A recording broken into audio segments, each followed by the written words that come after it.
Good morning again, everybody, and welcome to this Pupils 7 webinar. I am Lindsay Frame, Customer Communications Executive at Ideagen, and today I am joined by our Pupils Product Manager, George Hall. Today, George is going to be giving us an update on Pupils 7. At the end of the webinar, we will have time to field some questions, so if you have any, please feel free to submit these via the sidebar. And at this point, I'm going to hand over to George. Thanks, Lindsay. Hi, everybody. You probably all know me. I've done lots of these things before. My role has changed since then. So I am now looking after Pupils, picking up from where Paul Callahan had the product. There are a few people with me today. But first of all, just thank you for attending. I know you've all been excited for version 7, and we'll address the elephant in the room, the delay. I just want to cover that off first, in that we are aware it never came out when we said it would. And we have learnt lessons from that. Everything we've learned has now been kind of centralised over in Kuala Lumpur, which is where our Centre of Excellence for Development is these days. And hopefully you'll see once we get around to the timelines of version 7 that we have learned from that and things are moving a lot quicker. But let's move on. So, introductions. There's myself. Anybody who knows me knows I look nothing like that, but that's the corporate picture, so we'll stick with it. We have Chrissy Jackson, who some of you may not know. Chrissy is actually somebody I report to and is responsible for our QHSE product suite. So that would include Pupils, Corison, our Scannel acquisition, and our most recent Pupils Law software. We also have Mark Fuller, who I'll let introduce himself. Yeah, hi folks, welcome. I'm delighted to have so many people on the webinar. I know there's a few familiar names on the list, so for those of you that know me, welcome. And for those of you who don't, I'm Head of Customer Success here at Ideagen, so helping you guys get the most out of what you've got. And obviously delighted that George is showing you Pupils 7 today, because that's the next step in that process. Thanks, Mark. And we've also got Paul Martin here. Many of you might know Paul through any kind of support tickets or assistance you've required. Paul's here to help with any questions you have towards the end of the presentation. So what we're going to do today, well, first off, we'll discuss what version 7 is, and I appreciate a lot of you may have received collateral and emails from us anyway. What's in it? What is in the first release that you can now get your hands on? Where's the other modules that we don't discuss today? We'll then take you through some areas of version 7, just very quickly, high level, so you guys can see what it looks like. And then at the end of it, we'll tell you how you can get your hands on it, and then we'll move into questions. So what is version 7? Well, it's the latest Pupils release. It does replace version 6.8 as our latest available release. Anybody can request this, and towards the end there will be a slide how you can do this. It's also bringing with it the new intuitive user experience. So any kind of tasks you're used to doing in the client of Pupils have now been modernized and streamlined a bit in the new browser-based access. And that's kind of core functionality, which we'll cover in a second. It also brings with it, and this is the piece I'm most excited about, to be honest, is the dashboard functionality or enhanced analytics, however you want to term it. We've got the key point there, understand your organization like never before, with at a glance overview of all your key quality and safety data. It's a lot of the things you guys have been asking us for. It's the ability to do red, amber, green on a list. It's bar charts, pie charts. It's even calculations so we can see how much something's cost us, how much our NCRs have wasted scrappage, etc. And we'll cover them during the demonstration. So just a summary. It is the latest version. We want you to upgrade to this. It's moving towards browser-based access of key functionality, and it's really an evolution rather than a replacement of your existing Pupils. So what's in it? Well, we've initially started with documents, the Kappa module and the Audit module, as well as enhanced analytics or dashboards. The key thing I would also add for the document side of things, if any of you out there are using Please Review, our online collaboration software, that does now integrate with the documents module of Pupils. So Pupils is your control of the document. Please Review is the collaboration and editing that then ties in nicely with the documents module. And I want to point out the Windows client is still available. It isn't going anywhere. If you do not want to use the new interface, why, I don't know, but if you don't, the client will still function. The web obviously brings with it the dashboards, which you may utilize, but it's not going anywhere. In fact, there's been a split between what we would term administrative tasks and what I term operational tasks. So a lot of administrative tasks, not just the admin module, are in the client. For example, setting up a new approval template or a new distribution list, creating a new Kappa wizard, that kind of thing is still Windows client. And we'll cover that in the demonstration. So where do the other modules? Again, preempting some questions you all might have. The latest estimations, and I'm being very upfront with you, are version 7.1, which brings with it incidents and occurrences, Pupils risk reskinning, making it look like a module, and opening the dashboards to incidents and occurrences will be before the end of 2019, barring any development delays. Version 7.2 is 2020, and it's not the whole year, it's probably end of Q1. We'll be bringing in people and training, assets, customers, suppliers, and then opening the dashboards to all of those modules. So your enhanced analytics will cover the whole suite of Pupils. So the bit you're probably all here to see, the demonstration. So let me just quickly switch to version 7. So this is version 7. This is what it looks like when you first log in. Now, I'm conscious everybody's going to be looking at no image found and lots of dashboards and things on there. The reason I wanted that there is just to show you that our consultants are heavily invested in the dashboards. They have created a lot in here. You can put your own images on there. You can analyze your documents information, your audits, your Kappa, and you can actually have a dashboard that pulls data from all 3 of those modules as well, if you wanted a kind of oversight view. So that's why I've got a lot on there. There's 3 of them we will look at as we progress through this, and those 3 modules are actually default. You will have them when you upgrade to version 7, just so you can get some ideas as to what to do. You can deconstruct them and hopefully use those ideas in your own. Now, so this is my home page. I've got access to dashboards and I've got access to my workload, which hasn't changed much. It's personal workload, it's not advanced workload.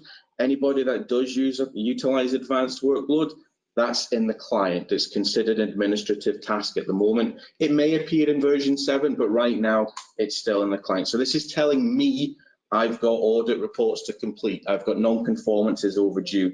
I've got a draft document that needs to go through draft approved. Now what we're going to do is we're going to start with the documents module. It's probably the module most people utilize with Pupils. This is our new list view. It should look very familiar, to be honest, guys. It's what you've been using. It's just in the new improved interface. I can shrink the launchpad, make my view screen a little bit bigger, and now I've got access to the documents I have permission to see. All of your permissions are still respected in here. Now I can do specific searches. I could search for anything with the word quality. It's still searching on your number, your title, your keywords, or I can search for specific things like a document number GMP 289, and it'll show me what I'm looking for. One of the enhancements here, which I really like, is something called customization dialog, and this is a new tool. This really allows me to change how I'm viewing the data. I want to sort on the number, or I might want to sort on the author if there's more than one document in there. Maybe I also want to group the information in front of me. Let's group it by the file name, or does it have a draft? We can also apply filters in here. Show me documents where Mark Fuller was an approver. Show me anything with a keyword, ISO 9001. And then we've got your traditional column chooser. So maybe I want to decide has draft is displayed. I can simply display this. As soon as I hit the tick, the list view will update, and I've now got has a draft. So I can then search and filter on those things. We've still got access to all of the registers, again, permission driven. I can see all of them because I've logged in with system-wide access. If Mark were to log in, for instance, he might not see those. He might only be able to go to the active register. Now, we do have the ability to create new documents, active, draft. We could revise the selection if I made it. So let's go and look at a traditional document record in version 7. So all of the information you're used to is displayed here. We have the document number. We have the revision date. That luckily this one is fine. It's not due to be reviewed until next year. We've got the title. We have the viewer. Now, some file formats will be displayed, some will not. Word files, PowerPoints, etc. you can display. Excels, you'll probably need to download them and view them. We've also got your approval tab in here, a bit more colourful. We can see Fred, Rachel and Sharon have accepted this. Again, I've done it on behalf of them, so we're respecting that. Any comments that they made, and did it go through draft approved, all of the activities would be closed down there. It really isn't anything different. It's just what you're used to, laid out in a different fashion. We've got our distribution list. For anybody within the life sciences industries listening, or those that use electronic signatures, they are in this release. So if I were to acknowledge on behalf of Kirsten, I'd be asked to put my username and password in with the disclaimer. My personal disclaimer is I declare I've read and understood the contents of this document, but as you hopefully know, you can change that. We've got change requests. Anybody can still go in here and raise these change requests. We've got when it's due for a review. You'll see, I think there was one carried out on this on the 10th of September. I was happy with this. Revision history, there's nothing in here at the moment, but as I'm sure you are all aware, if there was a revision 2 that was obsolete, it would be in here. If there was a revision 2, sorry, that was draft, not obsolete, it would be in there. We've got the properties section as well, where you guys can start filtering or adding areas of standard, departments, processes. From a change management perspective, all of your relationships are respected. We can add these things in here as well. And believe it or not, guys, that's the document module. You've got the ability to acknowledge. You've got the ability to create, push it through draft approved, get it approved, and then distribute it. This is just intended as high level, but everything you were used to is in there. Now, one of the other things, like I said, was the dashboards. So one of the default dashboards you're getting is actually a documents outstanding acknowledgement view by department. And this is a tree chart. It doesn't need to be a tree chart. It could have been a bar graph. It could have been anything, but this is a default. What this basically means, the larger the shape, the worse the department is. Now, in a weird twist of fate, my auditor department is worse here, which wouldn't happen, I expect. And if it did, it would be hidden very well. I could then click, for instance, on quality. It will then show me the people in quality, and we've got Mark Fuller here, who hasn't acknowledged 25 documents. I can click on Mark, and the list down the bottom actually shows me those 25 documents that he has not read. Now, that could be documents overdue for review.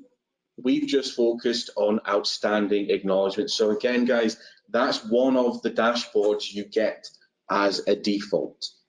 Now, I know questions are at the end, so if you do have questions on documents, please type them now, and they will get passed to myself, Mark, and Paul, and Chrissy at the end. So where we're going to go now is into the Kappa module. Now, my Kappa module, you may have changed the name. Personally, I usually have it called workflow because Kappa is too negative to me. I've got the ability to look at my stage view, my action view, or I can just go straight to my non-conformance view, the register view that we're all used to, the list view, as it just looks like the existing list view. I've got the same features as we saw earlier. I've got my customization dialog. There's actually an advanced search built in as well called Filter Builder. It's one of those things that looks confusing at first, but once you've used it a few times, it isn't. It's the ability to build and or statements. So I want to say, and batches number is 1, 2, 3, or the area of standard we've raised it against is 9001 or whatever. That would then narrow things down. We can still do our search up here. And as we talked about, We've also got the stages and actions view in here, which is your old nested view. So if we look at this 5YB-1, I can extend this and it will show me the stages, and underneath those we would see the actions. Now, many of you will be wondering, what have we done with the wizards? Because that's one of the easy and simple ways of raising a non-conformance or a workflow. Well, they're actually in here.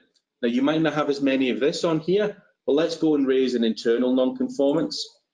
We've used a slider tool, so a lot of the functionality in V7 comes out from the side of the screen. We can see in here, so who's raising this? Well, I'm raising this non-conformance. Let's go to my next page. What product is it against? It would be your product list, obviously, guys. I'm just going to choose this fabrication machine. It went wrong. Hopefully you provide more details than that. We do still respect mandatory fields, as you can see. So my fault category is empty. I've got my own fault codes. So let's choose an operator error. And the type ahead does work on those controls as well. Final page, what's the severity? Now, it's your own severity scales. I did for one customer have a mega severity. I've never seen it again, but to me that is end of the world type stuff. But we'll stick with major. And then we've got what process is it? I know it's batch preparation, so I'll start typing ahead, and there it is. And actually it's quality I need to raise this against on site B. That's me now raised the non-conformance. Now, in a slight change of behavior from the client, the person that has submitted this now gets the opportunity to review what they have submitted. So maybe I need to add additional details. Maybe I actually want to go and update properties or put my own decision on a root cause. Bearing in mind, if you've got the permissions to edit them, you can. If you can't, you won't be able to. Let's just save that. Now everybody's going to be notified. People are told NCR number 244 has been logged. All of the details we entered are here. And if we go to the workflow, we'll see the stages that this issue has to go through. And actually on this, I'm sticking with a traditional 8D, which some of you may know, some of you may not. It's just a complex workflow that a lot of businesses use for managing this. The first stage is establish team. Then I've got an action. Once this stage is done, it's define and describe the problem. And as you can see, the interface is similar, but has changed from the kind of way we used to list your workflows. You've still got the collapsible sections. You've still got the visibility over the order. I know established team has to go first before we can move into define and describe the problem. In the properties, we've got what you expect, the ability to add an area of standard, the ability to add an attachment like a written note or a photograph. We've also got the ability to track costs and durations, as you already do, just in the web. It's another way of pulling this information through, which can then be used on the dashboard. So again, nothing has changed. That's why we've said it's an evolution. It's not replacing what you've got, it's improving what you've got, making it much easier for people to do these things.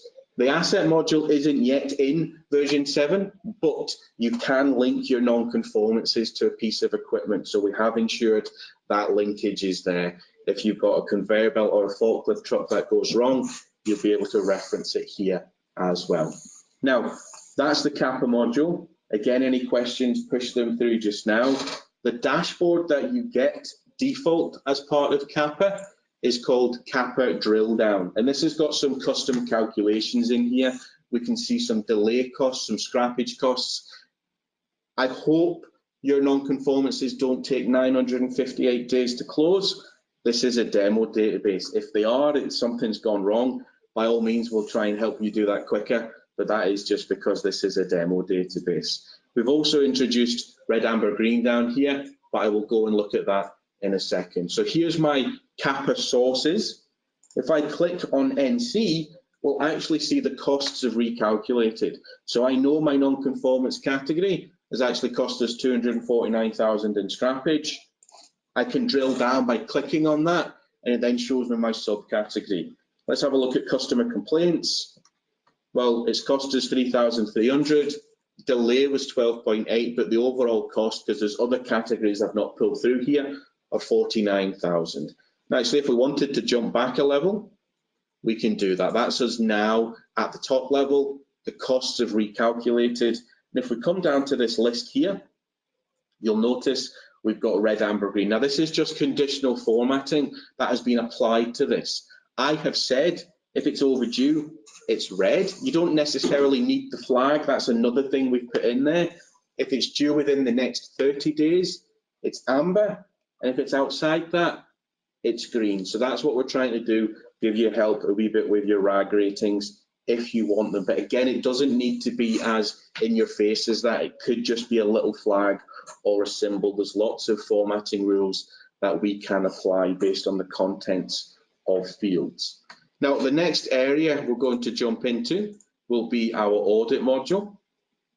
And I've said it a few times, there's no major difference. It's just an improved interface that we want you guys to start using. There is a nice new calendar view in there, which we'll look at. I think it's the best addition in the audit module. You guys can obviously judge that and let us know. Here's our list view. I'm not going to go over it again, but we've got the filter builder, we've got the configuration in here to do your filtering. We've got the ability to search on a particular calendar, my 9001 calendar, for instance. It will then narrow down, and I've got the ability to change views or schedule new audits in here. Now, before we go into an actual audit, this is the new view that I really like. It's an improved calendar view. So here's my September-October calendar. Anything that's slightly bolded means there's an audit on that date. So if I wanted to choose a particular week, I could select that week, and it then updates down the bottom what I've got on a weekly or a monthly basis. So it's just given us a lot more oversight as to when the audit is going on. And I can simply access an audit by clicking, right-clicking, and going to open. Now, there is another view, which is kind of, we've inherited from the old Pupils, which is the year planner. It's different from what you are used to, but it's more powerful. This is going to list every single audit I've got, but using my filters, I could very quickly say, actually, I only want to see audits for 2019. It will then update and show me those audits for 2019. Now, you would all be used to the old square quadrants on your year planner. It's changed. We've now got symbols for each step of the audit. For instance, that's performed, and this one is findings complete.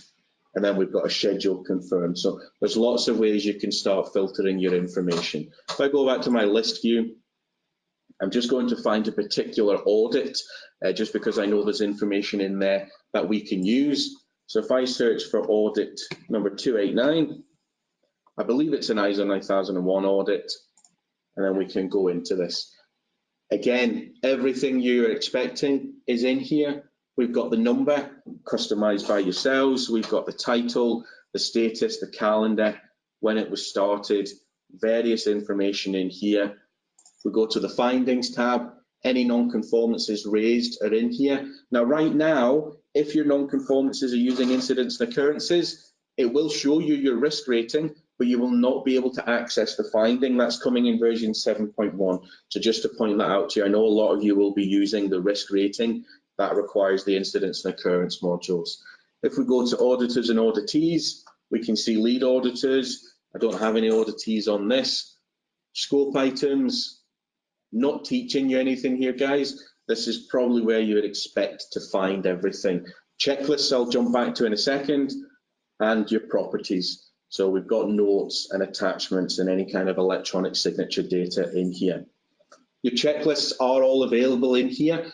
If we go back to what I said at the beginning with the split between operational and administrative, the creation of a checklist I would do in the Windows client. The completing of a checklist I would do in either the web or using our mobile app. I'm just going to go into edit mode. That's something you guys are going to have to get used to. Because it's a browser interface, edit mode allows me to update things. If I then select this particular checklist, I now have the ability to go in and complete this checklist.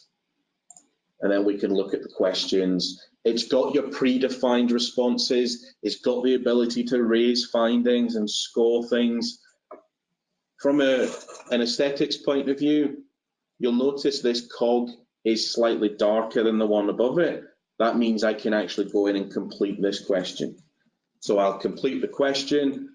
I've got my guidance, I've got the question. For those in aviation, we've got your auditor actions, not on this specific question, but we do have your auditor actions pulled through here, your areas of standard, and we've got the ability as an auditor to type my response. And if there is an issue, I've got the ability to raise my findings. So these are the ones I use, findings, opportunities, because we want to think positive here, and any observations. I've actually got meeting action in there because we use the audit module as a way of tracking meetings and any minuted actions off the back of it. So that's the audit module. It's what you expect. If we jump to the audit dashboard, again, this is a default dashboard for you all to look at. I hope your audits aren't open on average 2,280 days. I really should have changed the demo data. Then we've got the status of the audits, were they on time or late? And then I've got a little bit of a threshold in here, just another way of using conditional formatting. If I wanted to, I could say if my audits go over 5, it gives us a red triangle, just to say, look, we've breached the threshold. So there's a lot we can do with the formatting. We can assign shapes based on words. So for instance, all performed audits in this have 2 wee squares next to it. If I were to click on performed at the top, it will actually update the list at the bottom. So I could then just show all of my performed audits. So again, guys, this is a default dashboard you're going to get.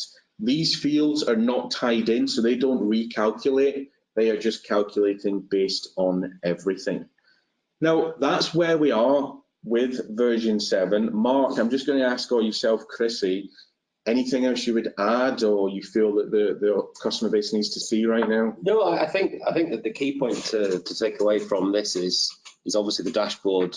We've put three stock ones in there. There is obviously a lot of functional capability in there to produce some really nice dashboards based on the information you're looking to surface. As George has demonstrated, the ability to have calculated fields working dynamically off the filters. So as you click and navigate through, all that information updates is key. The big point to reiterate, I know George mentioned it at the start, is obviously these dashboards are across all the modules that we're surfacing in the new client. So historically, obviously, that's been limited to Kappa. Yeah. So a huge difference there. We do expect a lot of people will use the client for obviously with the dashboard itself. But obviously getting your staff into Pupils through a web browser is key from an accessibility point of view. So there's lots and lots of new visualizations in there. George has shown you some dials on the screen there with thresholds, obviously the tree diagram in the document. So lots and lots of good stuff to play with. And I've no doubt in 3 months' time we'll have some customers showing us some fantastic, 1 or 2 people spring to mind. Look what I did with my dashboard. So it's really powerful. And obviously having that oversight across all the modules rather than Kappa is going to open up some real opportunities for you guys to identify further improvements and progress your organisations and business. I'd add to that, actually, anybody out there that does create a really nice dashboard that they think the customer base could benefit from, let us know, because there are ways. We can't take a dashboard and put it in another system, but what we can do is come up with lesson plans on the Academy and things like that, because actually there are some courses on the Academy right now on the changes version 7 brings. There are courses on building basic dashboards as well. So if anybody does have something they'd like to share, please feel free to share it with us. And then I'll pass it off as my own and take the credit for it. But I would never do that. Anybody that knows me knows I probably would do that, actually. And that's where we were with 7. I'm going to jump back to the PowerPoint now, and then we can just finish off with some particular questions. So we've seen the demonstration. How do you get it? Good question. Anybody that's requested a Pupils upgrade in the past, the upgrade page is the same. Go there, fill in your technical specifications, and if you meet them, the product will be dispatched to you via a download link. Or if you want us to do it, if you know who your account manager is, speak to them. If you do not, please email info@ideagen.com, making it clear that you wish to discuss with your account manager the upgrade, and then we can make sure the email goes to the most appropriate person. And I think now we can open it up to questions. Okay, we've had quite a few come in, so we'll just kind of shoot through some of them. Is the dashboard managed by the individual user, or can an admin add certain documents, for example, to the dashboards for all users? So the dashboards right now are viewable by all or not viewable. So it's not yet at the level, it's a future enhancement, but we were aware of the delays, we needed to get this to you. Right now the dashboards are, you can see them or you can't. So it's not like a shared search or a folder, for instance, that I can determine who can see it, but that is on the future as an enhancement already.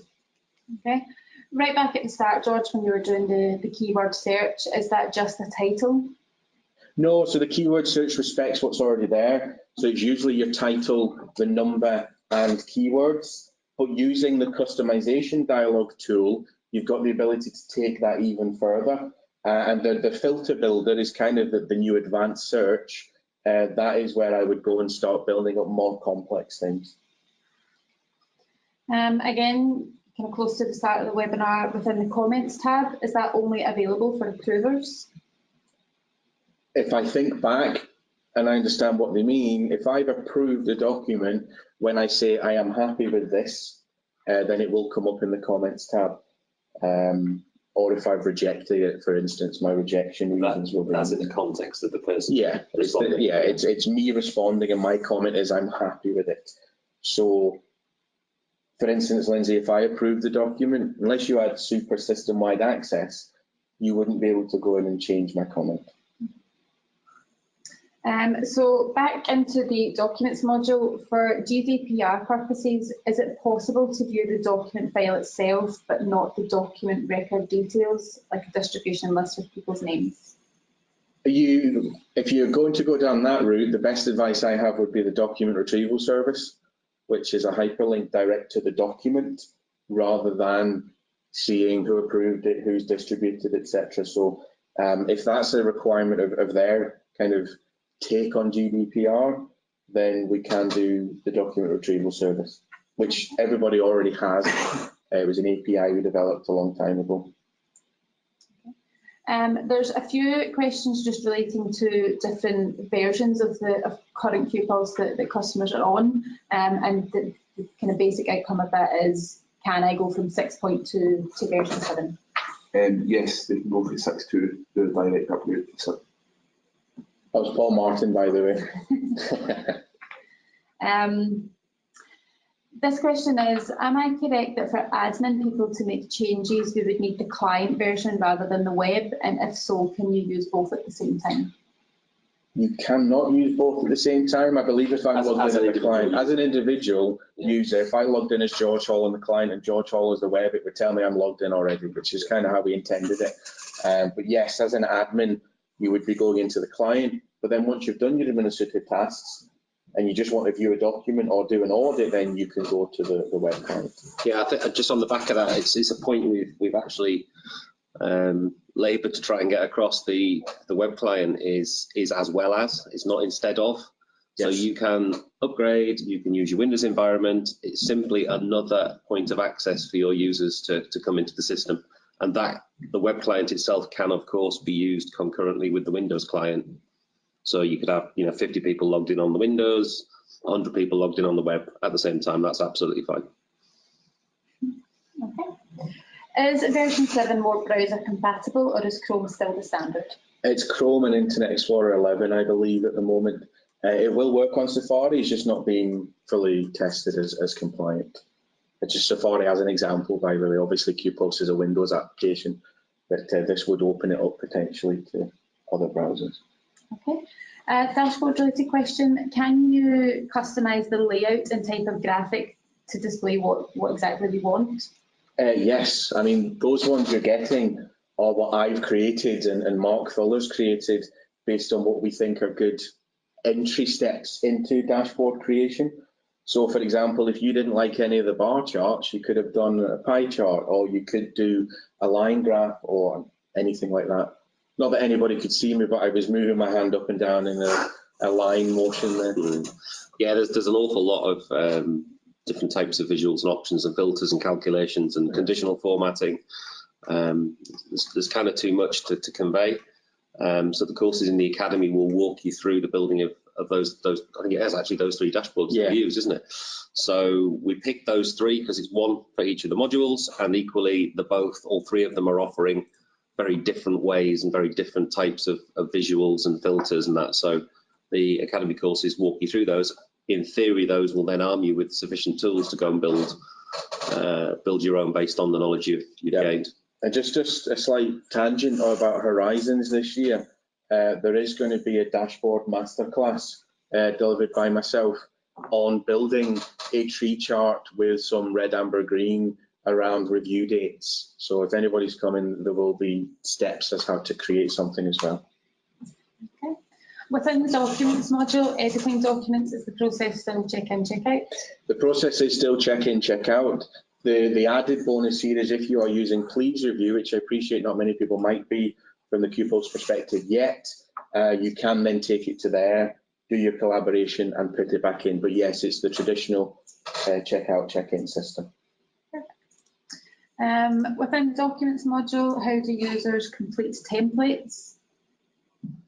If I'm taking what I think as the meaning of that question, draft approved actions can be completed in the new interface, but the creation of new kind of draft approved templates would be the Windows client. So if you've got it already created in Windows, you can reference and use it in the web, but you would not be able to create a brand new one in the web. Okay. Just while we're speaking about the Windows client, a few questions have came through asking if there's any changes made to that. There's been small changes. When I say small changes, we've had to upgrade some of the controls used in the software, and that's opened up things that we saw, like the customization dialog and the filter builder are now available in the client. So just right click on a column header where you usually would bring your column chooser up. You should now have customization dialog and filter builder in there. But there's been no functionality changes other than those sneaking in with the upgrade of the tools. Okay. Will this work on tablets and mobiles? It will work on a tablet. Some of it is responsive, some of it isn't. So if you're using it on a mobile, you may be restricted what you can do.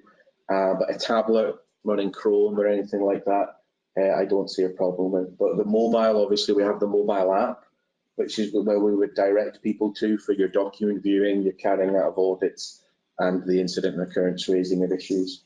So more tablet than mobile, to be honest, unless you've got one of these big, massive mobile screens. I would stick with a tablet.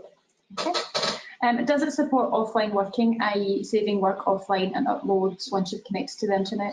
No, it does not. It is something we looked at. If we think back to version 6.5 of Pupils, when we delivered the documents interface, it was HTML5. And if we carried on down that route, one of the steps was it'd be easy to make it offline working.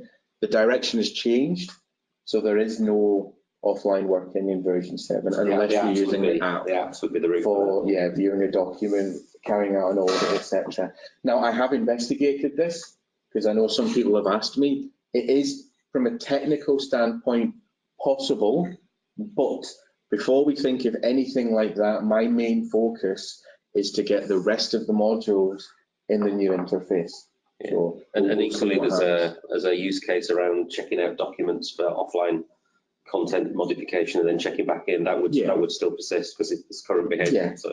I mean, if you want to talk about working on a document offline, Please Review provides offline functionality, or a flight mode as they've called it. So if you're using them, then yes, you could check the document out, work on it, and then put it back. But Pupils itself, no plans at the moment. Okay. If we have already created a Kappa wizard, could we still add actions in each stage in the new version? You can, so if I've used the wizard and a template kicks in after it, like my 8D template, in the web client, yes, I can edit that once it's logged. So I might add another stage. I might append the template at the end of it like you can do in the client. I just can't change the default template that the wizard initiates, if that makes sense to the customer base. But once it's up and running, and I've asked Paul to do a task, for instance, He could add more actions. If he's got the right permission, he could add a stage or change the workflow, sorry.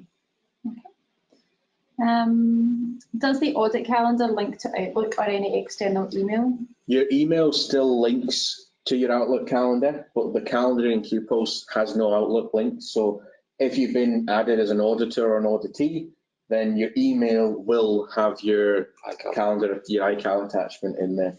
But the calendar in Pupils itself doesn't integrate with Outlook or anything like that. Is it possible to export dashboards or audit your planner to, for example, Excel or PDF for reports? At the moment, there is no export button on the dashboards. It is a tool that's available because I've seen the tools we're using. It's just not there in this release. If it comes up as being we need it, then we can look at adding it. But what we also need to remember is Pupils is a SQL database, so all of that information can be extracted anyway by your own IT or by ourselves if needs be. But right now, there's no specific button that says export dashboard. But I have seen it in one of the prototypes that was presented to me. So again, it's a technically possible feature. Okay. How would you access the other modules in the client if upgrading from P6.8? What happens with the other modules? Nothing. They stay in the launchpad as you're all used to. You just still double click on your Pupils icon. It still opens. You log in depending if you've got Windows authentication turned on. Nothing is changing. It's as well as as opposed to instead of. Yes, they're to complement each other. I know a lot of people think, oh, what's happening to the client? Nothing is my answer. Still there, right still now. use it. Yeah, if you prefer it, use it. To be honest, if you don't use the new interface, I suggest you use it for dashboards at least, because you'll get more business intelligence. But we're not going to say, oh, you have to use this. Okay. So that actually just goes in quite nicely to the next question. Are the dashboards only available in the web-based, or can you access them in the Windows client? They are only web-based. It was a new tool with the internet kind of elements we used. Okay. Can version 7 be hosted, or is a physical server required? Again, nothing's changed. If we can host Pupils for you, you can install it on premise. The offerings we provide are still the same. Okay. Has the report designer been updated? Report designer in the client has been updated. So I apologize when you asked if anything had changed in the client. I apologize. Report designer has changed slightly. It's a bit more user friendly, more drag and drop. There is no reports yet in the version 7 new interface. That will be something that I'm hoping sneaks into version 7.1 as a kind of, not a headline item, but something that will bring benefit. But all of your reports are still in the client that you could access and utilize. So again, I have seen the report designer in the new version 7 interface. It's just not a finished feature yet. Okay. Will there be a guide to create any complicated dashboards? Complicated, it really depends on your definition of what's complicated. I thought these were complicated at first because I'd never done them. There are courses on the Academy, like we've said, but none of them go to the kind of advanced level. We really just want to open it up to you guys to see what you can do with these. Maybe in the future, we will create more complex courses. And I know for a fact, if you require a consultant to come on site and take you through this, it's a service we provide, just a kind of traditional configurational training day. I think it's fair to say that the courses in Academy will give the vast majority of customers a very good baseline to do more than what they can currently do today. Yeah. So I would suggest taking those, seeing if it gives you the tools that you need to do what you're trying to achieve, and if it doesn't, then get in touch and we'll help. Yeah, I'd second that actually. Okay. Can multiple modules be opened at the same time? For example, if a user is using the audit module, can the document module also be opened for simultaneously referencing? In the web interface, yes, because I'm just opening in a new tab, basically. So I could be looking at an audit, I could be looking at findings. It's all just down to web navigation. Some areas you can use your middle mouse button. We tip it might open in a new tab, or you can right-click, open a new tab, and go from there. Okay. Does the mobile phone app have a separate cost? The mobile phone app is free. You can't. It's not as simple as downloading it and away we go.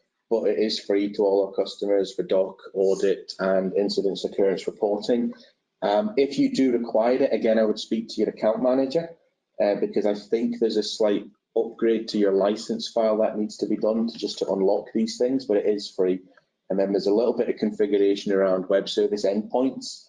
Getting far too technical, I appreciate, but we can help you with that. Yeah, basically your mobile apps on your mobile phone, which is out in the 3, 4, 5G network, and obviously that if you're on premise or hosted by ourselves, we need to connect your mobile endpoints through to your actual instance of Pupils so it can do what it needs to do. It just needs to know where to look. Yeah. Support team can help with the configuration. So thanks, Paul. So support can help with that. Is there any knowledge base articles on things like that? There are knowledge. It's also an install manual as well for setting up. Okay, thanks, Paul. APIs. Okay. Can any user create a dashboard?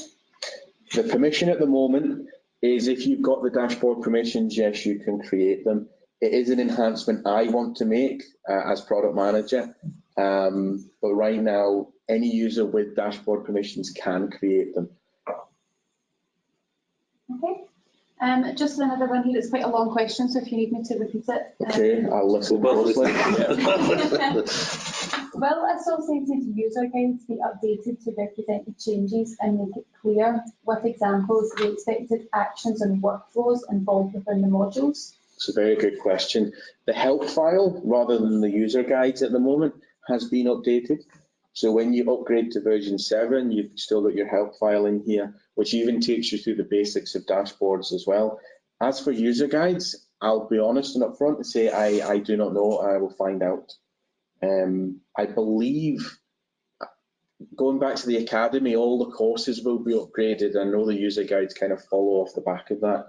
So ultimately, I'd like to say yes, but I will find out.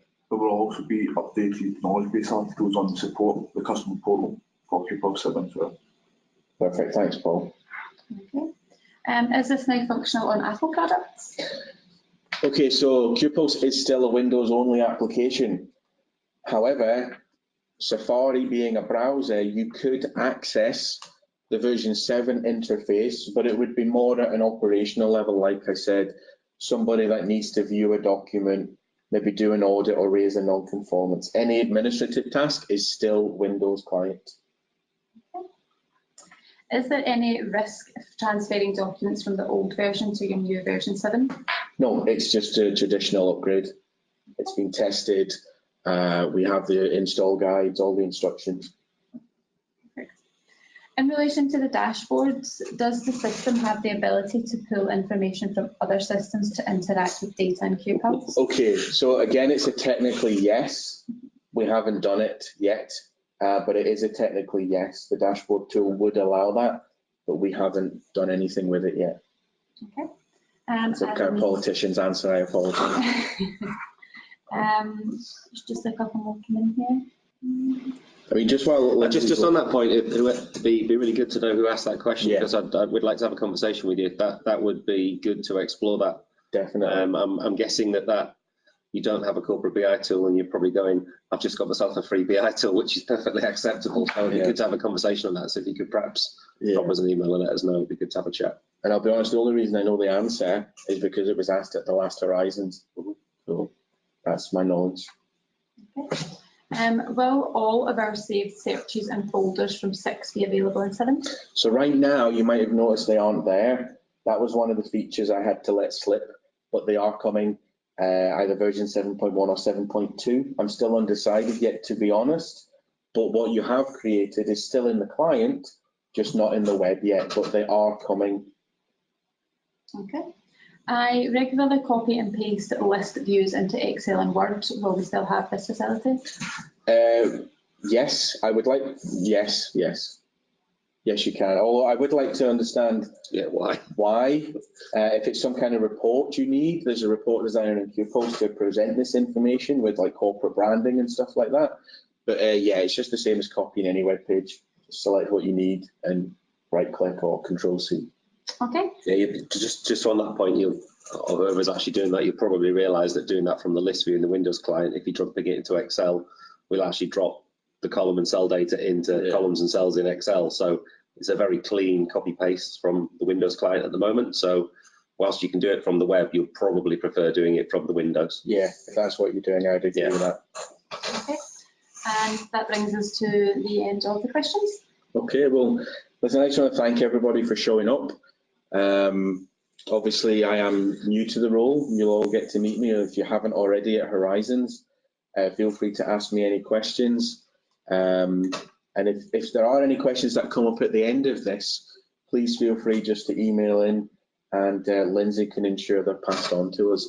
But I mean, I can't stress enough my call to action to our Pupils user base: upgrade, get version 7 up and running, utilize the dashboards.